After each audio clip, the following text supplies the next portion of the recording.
This UCSD TV program is a presentation of University of California Television for educational and non-commercial use only.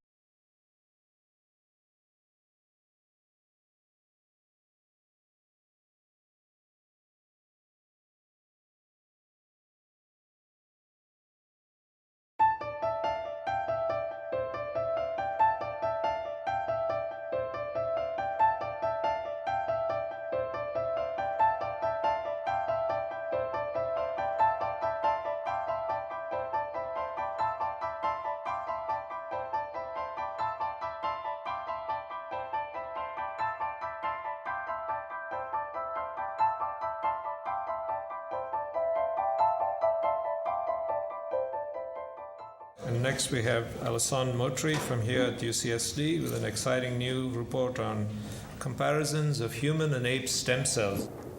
I'll be talking about the use of stem cells as a novel tool for evolutionary studies. And this is something that was virtually impossible to think about it like 3 or 4 years ago. So these are human embryonic stem cells, and human embryonic stem cells can be isolated from the human blastocyst. So we can culture these cells into the right culture condition, in the proper condition, and these cells will self-renew, and they will propagate indefinitely, and we can induce the cells to differentiate or to specialize in multiple cell types, in different cell types of the body. That's what we call pluripotency. So it's a really powerful situation because one can then use those unlimited resources of cells for transplantation purpose, and that's what we call the regenerative medicine. So diseases such as diabetes or Parkinson, one can transplant the cells back to the patient. There is a major bottleneck on that, which is the fact that the original cells that we use here do not share the same genetic background as the patient, so they will suffer immunorejection upon transplantation. So this is a major bottleneck, and one way to overcome that would be to isolate one somatic cell, and this can be done with cells that are easy to collect, such as skin, and we can transform these cells in cells that are pluripotent-like or resemble human embryonic pluripotent stem cells. And if you reach into this pluripotent state, you can now induce the cells to differentiate in the tissue, in the target tissue, and you can overcome this potential immunorejection. So the word that we are looking here is how to induce or how to reprogram a somatic cell into a pluripotent stem cell-like. So this was achieved 3 years ago in human cells by Shinya Yamanaka, and he realized that both pluripotent stem cells as well as any other somatic cells, they have their own identity because they express or they have factors that are specific to different cell types. So what Yamanaka did was systematically, he decided to add the pluripotent factors inside the somatic cells to overexpress these factors in a hope that he would find a combination of pluripotent factors that will now jumpstart the reprogramming process, and at the end he will end up with induced pluripotent stem cells. And that's actually what he did, and we now know that we are able to do that for several species. And in the case of human cells, this has been attracted a lot of attention because of the use not only for transplantation purpose, but to model human disease. Let's take a mental disorder. You have a patient with a mental disorder. You can reprogram these cells back to this induced pluripotent state, and you can now drive the cells to differentiate in several cell types that are present in the brain, such as neurons or astrocytes. These are all cell types in the brain. So you can then compare the neurons from a patient that has the disease as well as for non-affected individual until you find what we call a cellular phenotype, or what is the defect at the cellular level that may be connected to the mental disorder that the individual have. You can go on and move and study the connectivity between these cells, how these neurons connect to each other, how synapses are formed. And you can move on one more level and ask how the different cell types in the same tissue, such as brain, can actually interact with each other. And if you have specific defects at these different cell types, at different levels of organization, you can use that as a readout for a purpose of drug screening. So maybe you are able to find a drug, a new drug that can actually revert or rescue this defect, this cellular defect, and you can move on into clinical trials, and hopefully you can help the patient. So what I've been proposing here is to use this idea of induced pluripotent stem cells to study different species. So let's take out all the primates here. One can isolate somatic cells, and this is really almost no invasive procedure, so you can use a little bit of skin cells and skin biopsy, and you can propagate those cells, and you can use Yamanaka factors, or the technology that he developed to make or to induce these pluripotent cells, and you can then drive the cells to specialize or to differentiate in different cell types of the body. And once you have that, you can start asking how a human neuron is different from a chimp neuron. And once, if you find difference, you can start connecting with the genetics. So we hear a lot about genetics and bones, and also anatomy, physiology, and behavior. So you can start linking all these levels, layers of organization to have like a great understanding of human evolution. So that was the goal. So the ultimate idea is to generate these induced pluripotent stem cells from all the primates, but we decided to focus on these two species, the bonobos and the chimpanzees, and compare them with humans. So you probably hear that humans and chimps, they share like 99% of alignable sequence, and just a comparison, we share like 50% of alignable sequence with the bananas. So they're really close species, but they have very different behaviors, very different anatomy. So to induce these pluripotent stem cells, we start with fibroblasts. These are skin cells.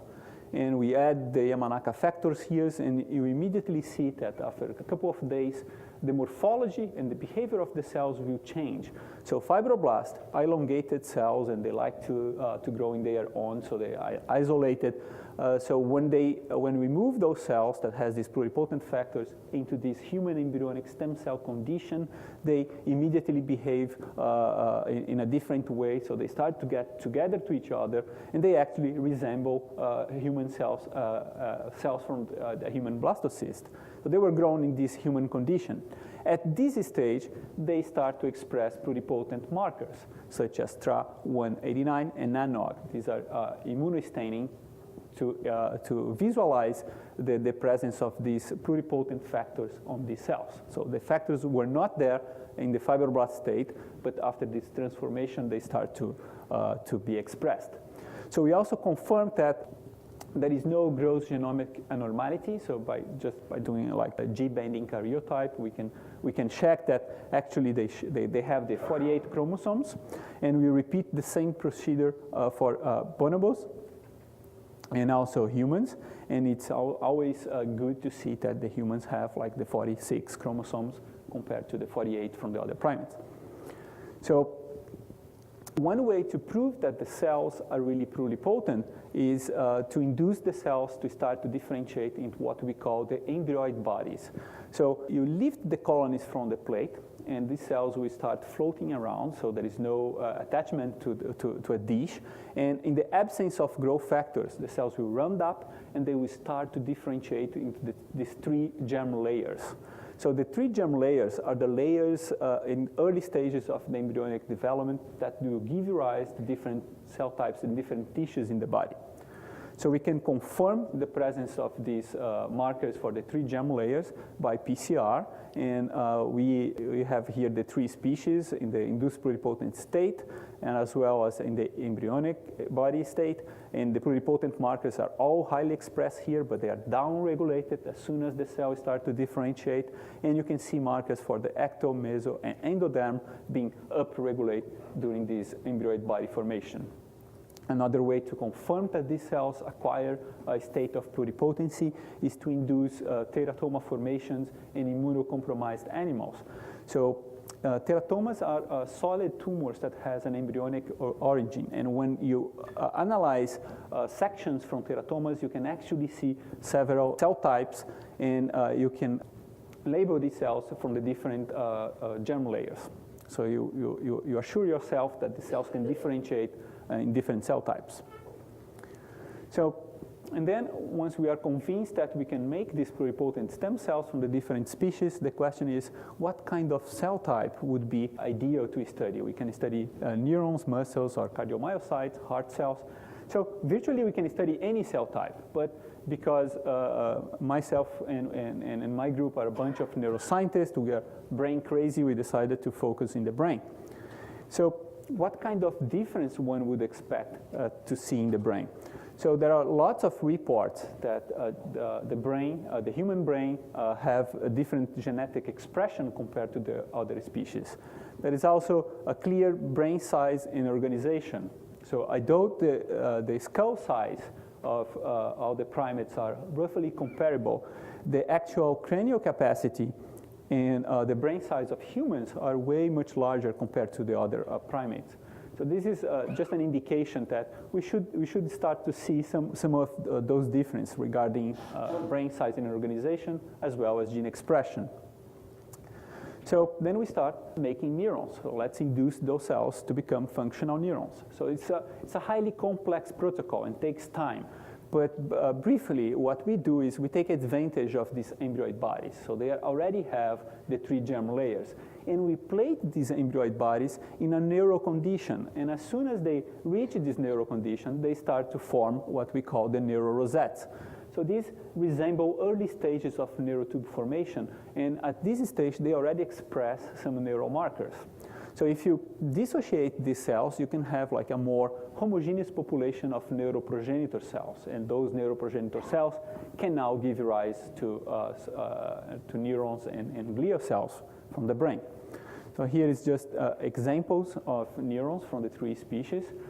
Actually, to visualize the neurons, we develop a tool that will express the green fluorescent marker only in neuronal cells, so we can distinguish the neurons from other cell types that are in there.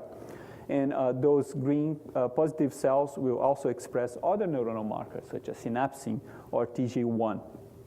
And because we have that ability to visualize the neurons, live neurons, we can actually use a small glass pipette and patch clamp these neuronal cells, and we can actually record electrophysiologically and to confirm that they can actually fire action potential. So they behave as functional neurons in a dish.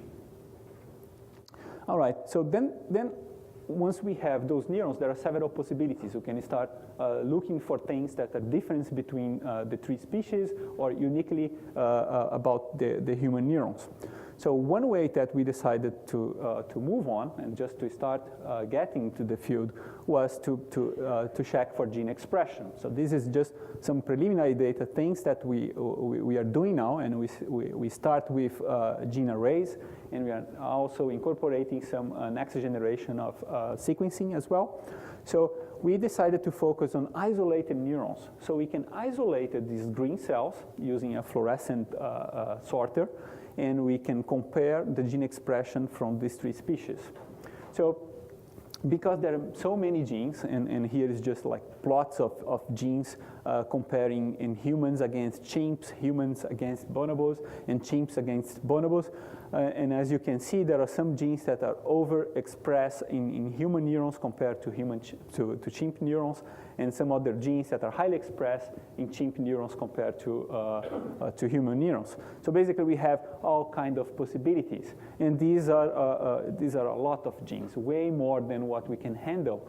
And because all of those genes have positive and negative interactions with other, it's really hard to work with individual genes. So usually when we have this kind of situation, we try to group those genes in several categories, and that's what we call a gene ontology. So this is just one way to group those genes to see if something makes sense. It's not ideal because the same gene can participate in different molecular pathways or different biological process. But yeah, at least it shows you if there is something here to look around. So something that calls our attention is that we start getting lots of these biological process that is related to cell adhesion, locomotion, cell-cell interaction. And to us, this points that there is probably something regarding neuronal migration that may be different between humans and chimps. So we are looking into that. But would that make sense? Would be like a reasonable phenotype to look forward? So I think it is. I mean, here is just the brain size and ages. You can compare that the time that the chimpanzee brain will take to reach a plateau is probably like around 5 years earlier than a human brain. So this is just one evidence for neoteny, or this retention of juvenile features in humans. And actually, I mean, if you look around, our heads look like a juvenile chimp. So this has implications that are quite strong. So if you rush through development, you may compromise neuronal wiring. So you want to take your time. The brain needs time to make the proper connections and to mature in the proper manner. So that would be one implication. So would we be able to see such kind of phenotype in culture? So this is something that we are actually looking more and more. But and I don't have the answer now, but I'll give you an example. This is one work that we published last year, just to compare one mental disorder, and I'll be talking about Rett syndrome, with non-affected individuals. So Rett syndrome is a neurodevelopmental disorder, and the kids, apparently, they're born, they are normal for the first year or so, and then you see these loss of communication skills, motor coordinations, and some of them present like seizures, and also they have this large spectrum of autistic behavior, so they are actually part of the autism spectrum disorders. So Rett syndrome it's 90% caused by mutations in a gene called MECP2. So the lack of function of MECP2 gene can actually make the neurons be less complex compared to human neurons. So they will lose this complex arborization. And because of that, they are often used as a prototype for autism spectrum disorders. So, and we repeat the same protocol. So we start with Rett syndrome patients. They all carry different mutations in the MECP2 gene. We use skin biopsy to reprogram skin cells into this pluripotent state, and then we induce the cells to form neuronal networks in a dish. So when we compare the control neurons, these are non-affected individuals with affected individuals, we start to see our first phenotype, suggesting that the soma size of affected Rett syndrome patients are actually smaller, 10% smaller in size compared to non-affected individuals. So this is one morphological alteration. Another morphological alteration that we realize is the density of neuronal spines. So neuronal spines are those small protrusions in neuronal process that actually may be the actual structure where the communication between neurons, the synapses, are formed.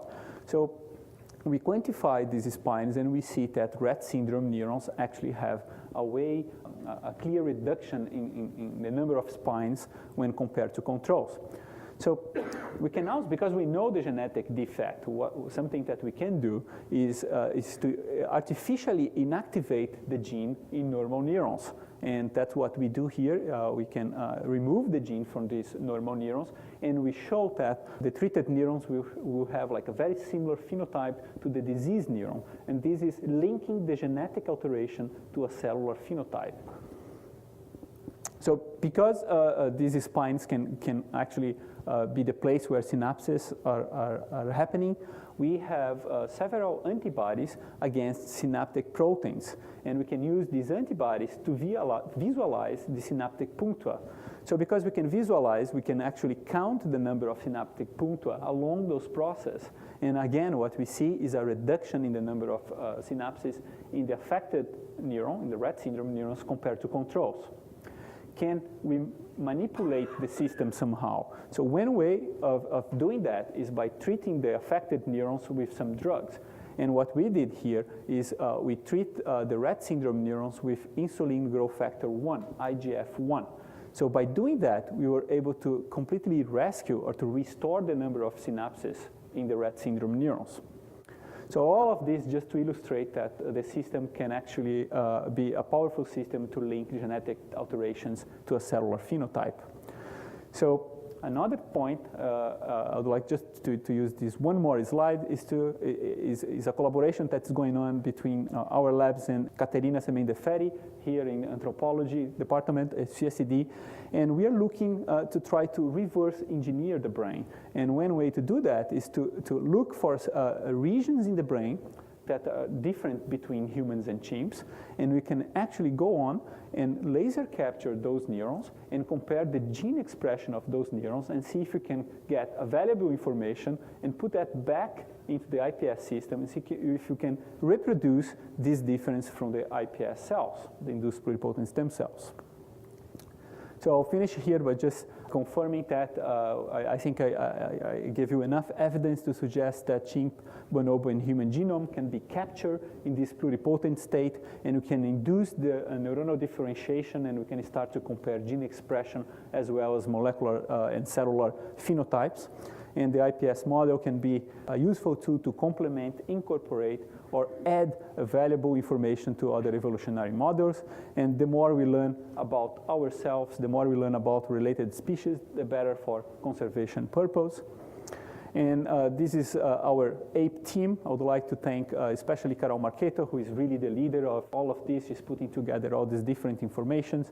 And together with Bilal, they are looking for more cellular phenotypes.